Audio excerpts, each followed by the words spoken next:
128 নম্বর পৃষ্ঠা, মতিউর রহমান রিন্টু। ঠিক ধরছেন, মতিউর রহমান রিন্টু সাহেবের লেখা আমার ফাঁসি চাই বইয়ের 128 নম্বর পৃষ্ঠায় যে লেখাটা আসছে। আসলে পাবলিক অনেক কিছু জানে না, এখন এই লেখাটা আসলে কিভাবে উঠে আসছে জানি না। তবে যেহেতু বইটা এখন পাবলিশড, অবশ্যই কথাগুলো সত্য, বা একটা সময় পাবলিশ করতে পারে নাই, অবশ্যই কথাগুলো সত্য।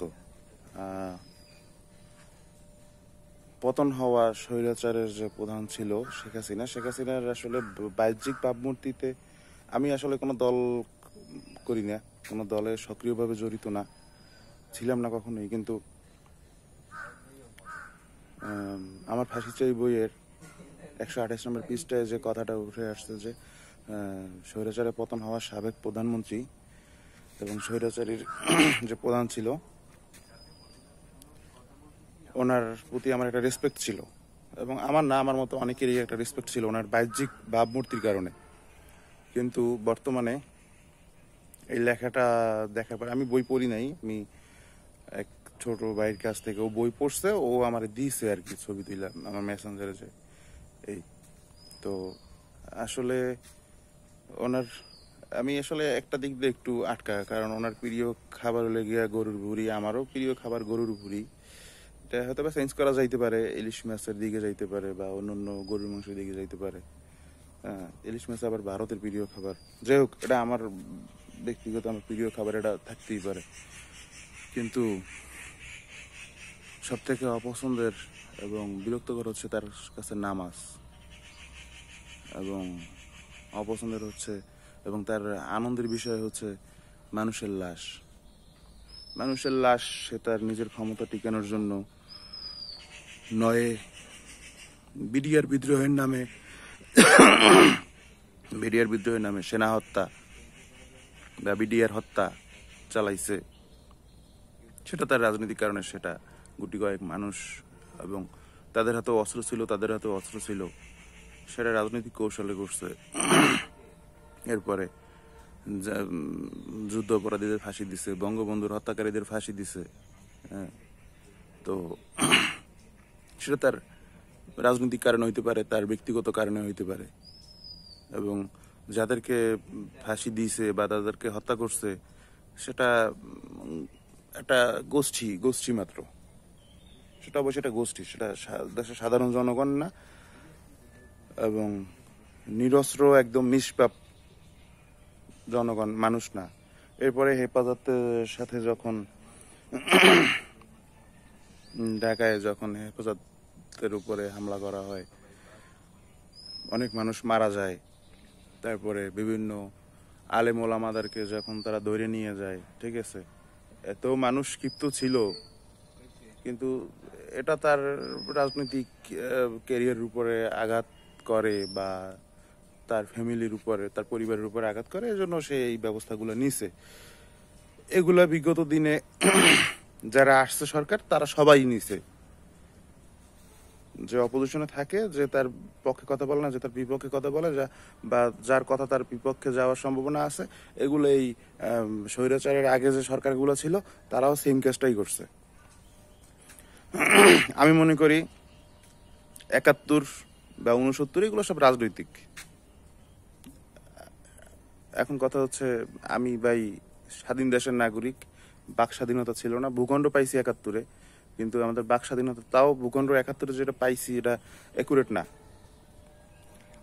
মাওলানা ভাসানীর কথা যদি বলতে হয়, তাহলে আসাম আমার, পশ্চিমবঙ্গ আমার, ত্রিপুরাও আমার। তো সেই ক্ষেত্রে আমরা সম্পূর্ণ স্বাধীন হই নাই 71-এ। তো 71-এর যে স্বাধীনতা, এটা আসলে রাজনৈতিক। বহির্বিশ্বের বা বাংলাদেশের বাইরে যে শক্তিগুলো আছে তাদের রাজনীতির ফসল হচ্ছে 71-এর পরে যখন 75 আসে, 75-ও হচ্ছে বহির্বিশ্বের রাজনীতির একটা চাল এবং ফল। তারপরে যে জিয়াউর রহমান বা এই যে 4 নেতা হত্যা, কর্নেল তাহের হত্যা, জিয়াউর রহমান হত্যা, এরশাদের ক্ষমতায় আসীন, এরশাদের পতন, বিএনপির আগমন, শেখ হাসিনার বাংলাদেশে আগমন, এবং আওয়ামী লীগ সরকার পর্যায়ক্রমে আওয়ামী লীগ বিএনপি ক্ষমতায় আসছে। একটা পর্যায়ে আওয়ামী লীগ সরকার এই যে 15, 16, 17 বছর যে স্বৈরাচারী শাসন করছে, এর আগে যে ফখরুদ্দিন আহমেদ, মইনুল আহমেদ ছিল, টোটালটাই বহির্বিশ্বের রাজনীতি এবং রাজনীতির ফল আমরা ভোগ করতেছি সাধারণ মানুষ। কিন্তু কথা হইছে, যখন নিজের স্বার্থ হাসিলের জন্য, ক্ষমতা ধরে রাখার জন্য সাধারণ নিরস্ত্র মানুষের উপরে গুলি চালায়, তখন আসলে এটা মানুষ মেনে নিতে পারে না। তো কথা হচ্ছে, সব থেকে বড় কথা, আমি মুসলমান, এবং আগে যে গুজবগুলো শুনছি যে হ্যাঁ এরা মুসলমানের বিরুদ্ধে কাজ করতেছে, ইসলাম বিরোধী কাজ করতেছে, যে গুজবগুলো শুনছি, আসলে সাধারণ পাবলিক আমরা তো অনেক ভিতরের খবর জানি না। আমরা হয়তো বা চিন্তা ভাবনা করি, কল্পনা করি আসলে কি হইতে পারে, হিসাব মিলাই। তো এখন এই যে 128 নম্বর পৃষ্ঠার যে লেখাটা, এটা আসলে 100% শিওর যে শেখ হাসিনা শুধু যে দেশ বিরোধী ছিল সেইটা না, সে দেশের সন্তান, তার বাপ স্বাধীন করছে, সব ঠিক আছে। তো সেই দেশের সন্তান, তার বাপ যদি স্বাধীনই করতো এই দেশ, তাহলে সে আজকে দেশ রেখা পালানোর মতো কাজ সে করতো না, পরিস্থিতি তৈরি হইতো না। তার মানে বোঝা যায় সে, তার যেহেতু তার ফ্যামিলিগত ব্যাপার, তার বাবা মারা গেছে, তার বাবা 71-এ ভাষণ দিছে, জেল খাটছে, সবই সে জানে, সে চাক্ষুষ সাক্ষী সে। তো সেই দিক থেকে বলতে গেলে সে ভালো করে জানে যে এগুলো বহির্বিশ্বের পলিটিক্স, রাজনীতি, এবং তারই অংশ সে নিজেও। এই জন্য তার যে ব্যক্তিগত যে ভাবমূর্তি যেটা আড়াল করতে চাইছিল, সেটা রিন্টু সাহেব সে এটা আসলে ফ্ল্যাশ করে দিছে।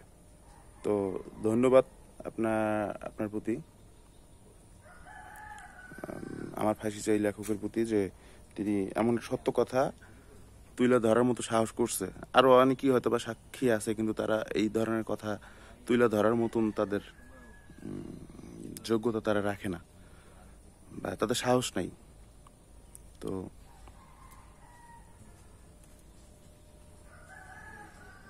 আসলে সে যে এই যে কাজগুলো করছে, বাংলাদেশের মাটিতে তার বিচার হওয়া উচিত, যাতে বিগত দিনে তার আগে যারা স্বৈর শাসনের সাথে জড়িত ছিল, বা যারা স্বৈর শাসকের ভূমিকায় আসতে চাইছিল, অনেকে চাইছিল, আসতে পারে নাই। যদি আসতে পারতো তাহলে তাদের অবস্থা এরকমের হইতো। এবং যারা স্বৈর শাসকের ভূমিকা পালন করছে, এদেরকে এমনভাবে শাস্তি দেওয়া হোক যাতে সামনে আর কেউ ওই ধরনের সাহস না পায়। সাধারণ নিরস্ত্র মানুষের উপরে গুলি করার সাহস যাতে কেউ না পায়। তো আজকে এই পর্যন্তই। এই বিষয় নিয়ে হয়তো বা বিস্তারিত আরো ছোট ছোট ভিডিও থাকবে। আসসালামু আলাইকুম।